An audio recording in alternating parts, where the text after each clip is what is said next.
সুলেমান নবী ওই ফিলিস্তিন যেখানে লড়াই যুদ্ধ চলছে, ফিলিস্তিনের মাটিতে একদিন বসে আছেন, গল্প সল্প করছেন।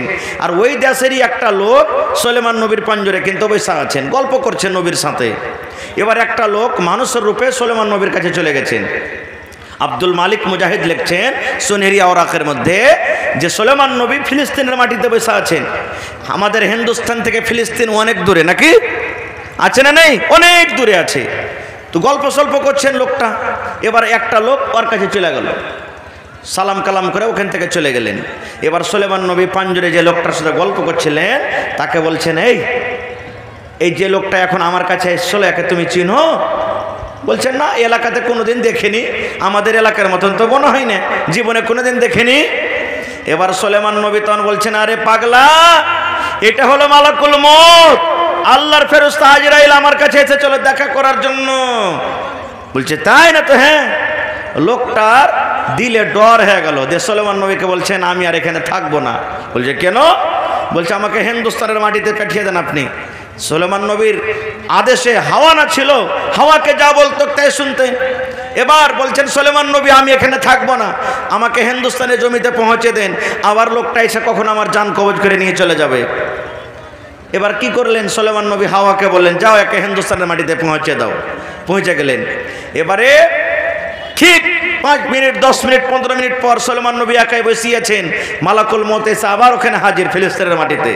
এবার বলছেন, সুলেমান নবী, আপনার পাঞ্জরে যে লোকটা বসেছিল ওই লোকটা কই? তো বলছেন যে মালাকুল মউত তোমার ডরে, তোমার ভয়ে লোকটা হিন্দুস্তানের মাটিতে পালিয়ে গেছে, ওখানে চলে গেল, আমার কাছে আর নাই যে কখন এসে জান কবজ করবে। এবার মালাকুল মউত বলছেন, সুলেমান নবী, আমি আল্লাহর তারিফ করে শেষ করতে পারি না। আল্লাহর কিভাবে আমি তারিফ করব? আল্লাহ কত বড় দয়াবান, কত বড় পাওয়ারফুল, আমি শেষ করতে পারি না। এবার সুলেমান নবী বলছেন, কেন তুমি এরকম কথা বলো, ব্যাপারটা কি? এবার মালাকুল মউত বলছেন, সুলেমান নবী, আল্লাহ রাব্বুল আলামিন আমাকে আদেশ করলেন, ও মালাকুল মউত, ওই সুলেমান নবীর পাঞ্জরে ফিলিস্তিনের মাটি যে লোকটা বসে আছে, এই লোকটার জান তোমাকে হিন্দুস্তানের মাটিতে করতে হবে, হিন্দুস্তানের দেশে তোমাকে করতে হবে। কিন্তু সুলেমান নবী বলছেন, এটা কেমন করে? মালাকুল মউত বলছেন, এটা কেমন করে সম্ভব? লোকটা তো ফিলিস্তিনের মাটিতে বসে আছে, এখন 8 ঘন্টা 25 মিনিট তার হাতে টাইম আছে, আর ওর জানখান আমাকে হিন্দুস্তানের মাটিতে করতে হবে, ও অত দূরকার রাস্তা কেমন করে এই জায়গাতে আসবে?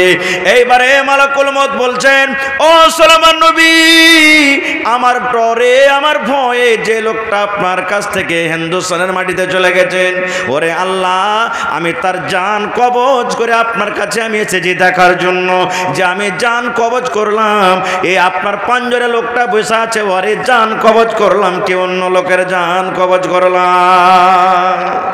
সুবহানাল্লাহ।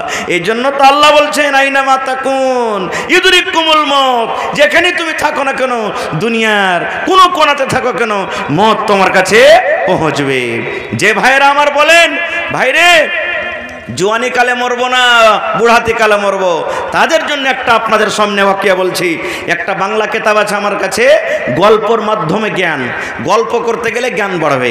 এই চকচরা হাতে চায়ের দোকানে বসে যে আমরা শরীয়ত বিরোধী গল্প করছি, এগুলা গল্প নয়, গল্প করতে গেলে জ্ঞান বাড়বে। মায়েরা খালারা ভালো করে শুনেন, কেমন জ্ঞান?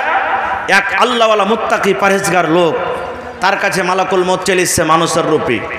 আসার পর তখন বলছেন, ওর বয়স কিন্তু ঠিক 20 বছর 25 বছরকার বয়স, একবারে কড়কড়ে জুয়ান হয়েছে। আসার পর বলছেন যে, ভাই তুমি আল্লাহর ইবাদত বান্দেগি করছো, করো, ভালো কথা, কোনো মানা নাই, কিন্তু ভাইরে তুমি যখন মরবে তো তোমার মরার কিছুদিন আগে একটা চিঠি আসবে, যখন তুমি চিঠিটা পাইবে তো মনে করে এলি এখন আর দুনিয়াতে বাঁচবো না, মরে যাব। এবার লোকটা তখন বলছে যে, আল্লাহ, এই লোকটা আমার কাছে আইসা আমাকে চিঠি দিবে মরার আগে, আর আমি তখন মরবো, তো এত কষ্ট করে নামাজ রোজা দান ধ্যান করার কি দরকার? দুনিয়ার যত পাপ সব করতে লাগলো, যত পাপ সব করতে লাগলো, যে মরার আগে একদিন আসবে চিঠি, তখন তওবা ইস্তেগফার করব, আল্লাহ মাফ করে দিবেন। এবার যত দুনিয়ার পাপ সব করতে লাগলো। বন্ধুরে আমার, এবার এই করতে করতে করতে করতে 25 থেকে 35 বছর হয়ে গেল, 40 বছর হয়ে গেল, 50 বছর হয়ে গেল, 60 বছর হয়ে গেল, চিঠি আসে না। মাথার চুল পাকতে লাগলো, চিঠি আসে না। কানে কম শুনতে লাগলো, চিঠি আসে না। এবারে দাঁত কিন্তু উঠতে লাগলো, চিঠি আসে না। চোখ ঝাপসা লাগতে লাগলো, ঝলমল করতে লাগলো, চিঠি আসে না।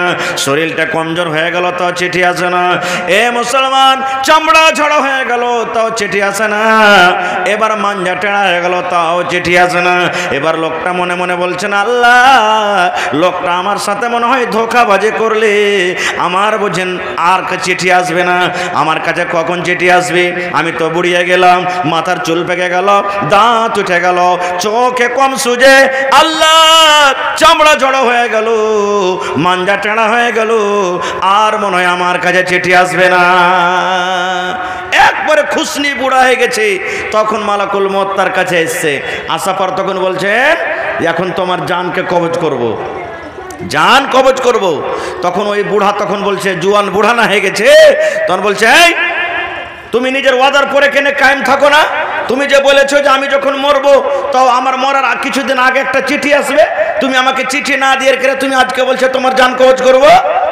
এবার মালাকুল মউত বলছেন, আরে আল্লাহর বান্দা, এখন চিঠি কেন রে?